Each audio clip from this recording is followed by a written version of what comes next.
But Jacob soon learned that Laban's sons were grumbling about him.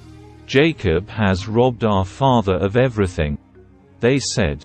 "He has gained all his wealth at our father's expense." And Jacob began to notice a change in Laban's attitude towards him. Then the Lord said to Jacob, "Return to the land of your father and grandfather and to your relatives there, and I will be with you." So Jacob called Rachel and Leah out to the field where he was watching his flock. He said to them, "I have noticed that your father's attitude towards me has changed. But the God of my father has been with me. You know how hard I have worked for your father, but he has cheated me, changing my wages 10 times. But God has not allowed him to do me any harm. For if he said, 'The speckled animals will be your wages,' the whole flock began to produce speckled young. And when he changed his mind and said, 'The striped animals will be your wages,' then the whole flock produced striped young. In this way, God has taken your father's animals and given them to me. One time during the mating season, I had a dream and saw that the male goats mating with the females were streaked, speckled, and spotted. Then in my dream, the angel of God said to me, 'Jacob.' And I replied, 'Yes, here I am.' The angel said, 'Look up, and you will see that only the streaked, speckled, and spotted males are mating with the females of your flock. For I have seen how Laban has treated you. I am the God who appeared to you at Bethel, the place where you anointed the pillar of stone and made your vow to me. Now get ready and leave this country and return to the land of your birth.' Rachel and Leah responded, 'That's fine with us. We won't inherit any of our father's wealth anyway. He has reduced our rights to those of foreign women. And after he sold us, he wasted the money you paid him for us. All the wealth God has given you from our father legally belongs to us and our children. So go ahead and do whatever God has told you.' So Jacob put his wives and children on camels, and he drove all his livestock in front of him. He packed all the belongings he had acquired in Paddan Aram and set out for the land of Canaan, where his father, Isaac, lived. At the time they left, Laban was some distance away, shearing his sheep. Rachel stole her father's household idols and took them with her.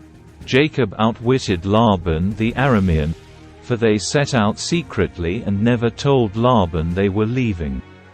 So Jacob took all his possessions with him and crossed the river Euphrates, heading for the hill country of Gilead. 3 days later, Laban was told that Jacob had fled.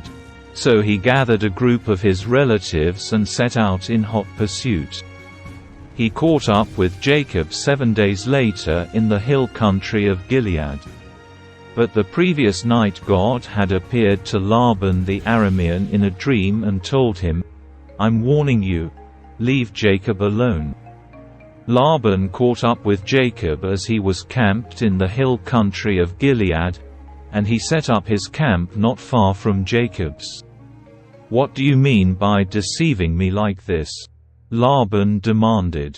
"How dare you drag my daughters away like prisoners of war? Why did you slip away secretly?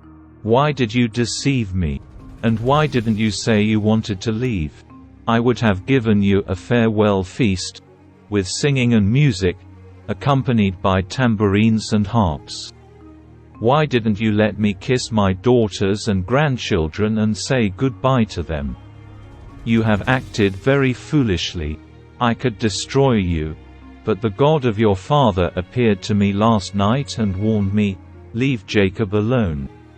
I can understand your feeling that you must go, and your intense longing for your father's home. But why have you stolen my gods?"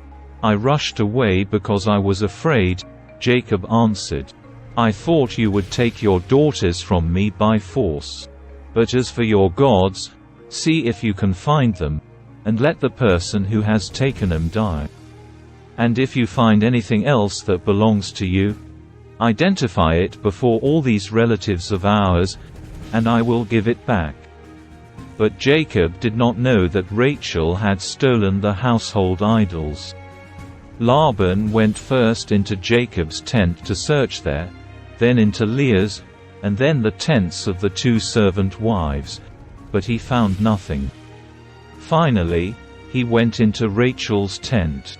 But Rachel had taken the household idols and hidden them in her camel saddle, and now she was sitting on them.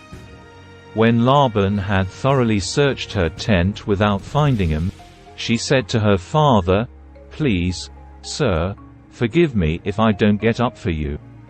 I'm having my monthly period." So Laban continued his search, but he could not find the household idols. Then Jacob became very angry, and he challenged Laban. "What's my crime?" he demanded. "What have I done wrong to make you chase after me as though I were a criminal? You have rummaged through everything I own. Now show me what you found that belongs to you. Set it out here in front of us, before our relatives, for all to see. Let them judge between us. For 20 years I have been with you, caring for your flocks. In all that time your sheep and goats never miscarried. In all those years I never used a single ram of yours for food. If any were attacked and killed by wild animals, I never showed you the carcass and asked you to reduce the count of your flock. No, I took the loss myself. You made me pay for every stolen animal, whether it was taken in broad daylight or in the dark of night. I worked for you through the scorching heat of the day and through cold and sleepless nights. Yes, for 20 years I slaved in your house. I worked for 14 years earning your 2 daughters, and then 6 more years for your flock. And you changed my wages 10 times. In fact, if the God of my father had not been on my side, the God of Abraham and the fearsome God of Isaac, you would have sent me away empty-handed. But God has seen your abuse and my hard work. That is why he appeared to you last night and rebuked you." Then Laban replied to Jacob, "These women are my daughters, these children are my grandchildren, and these flocks are my flocks. In fact, everything you see is mine. But what can I do now about my daughters and their children? So come, let's make a covenant, you and I, and it will be a witness to our commitment." So Jacob took a stone and set it up as a monument. Then he told his family members, "Gather some stones." So they gathered stones and piled them in a heap. Then Jacob and Laban sat down beside the pile of stones to eat a covenant meal.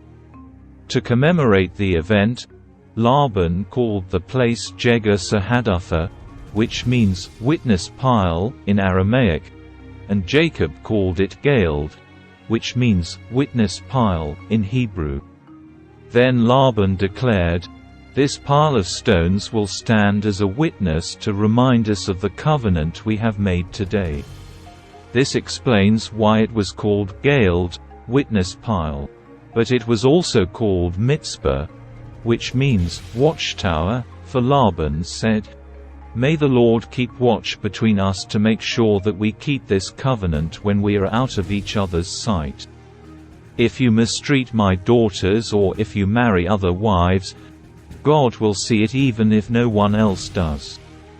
He is a witness to this covenant between us. See this pile of stones," Laban continued, "and see this monument I have set between us.